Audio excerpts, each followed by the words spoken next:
I think about James 3 when it talks about language and how we speak to people. And it talks about how with our tongue we blessed our Father and then we curse people. But it doesn't just say curse people. It says we curse people made in the likeness of God, where he roots how disrespectful and how dishonoring it is that we use our language in such a way in people being image bearers of the living God. And so when I think about even just that, like you have beef with my language as it relates to image bearers, then all image bearers then deserve respect and honor and dignity, regardless of how I feel, regardless of how I think they should be spoken to or treated.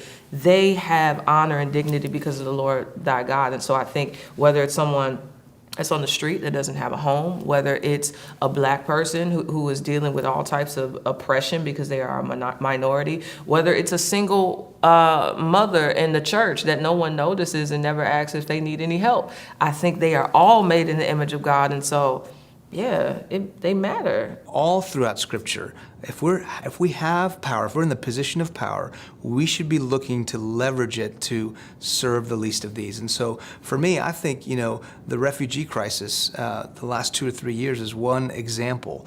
In America, we are a place of haven, that people are fleeing really bad things, and sometimes think of the Syrian refugee crisis, ISIS, and we are to be a people who want to welcome them. Now, I do want, for instance, our government to protect us from any evildoers coming into our land, but having said that, a Christian perspective, if a refugee were to come into my neighborhood, should be not first and foremost safety, but obligation, that Scripture is clear that I am to care for the sojourner in my midst, especially the orphan and the widow amongst them, but then also opportunity, that this is an opportunity for people who don't know Jesus to know Jesus. And so for my story, we were in Iran when the Islamic Revolution hit and moved to America, and it was a time when the Iran hostage crisis hit and a bunch of Americans were held hostage in Iran. So people in America did not like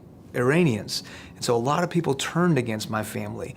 But one Christian lady looked at my family and looked at me and didn't see threat, but saw opportunity. And she loved me, and she poured herself into me and taught me English and gave me a New Testament that later I read and became a Christian.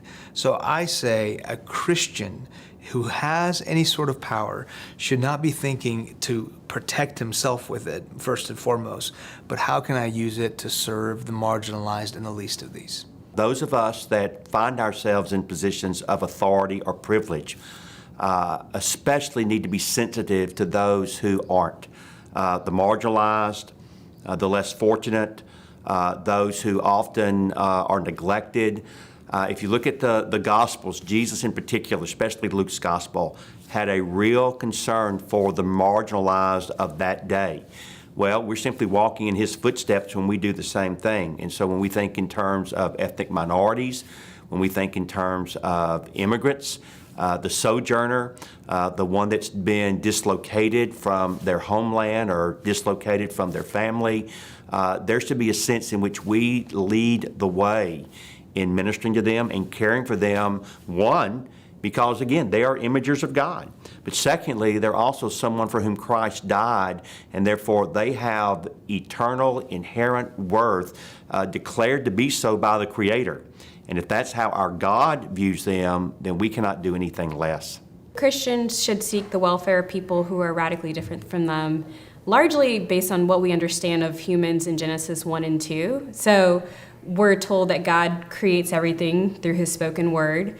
And at the end of each of created things, he says, it's good, it's good, it's good.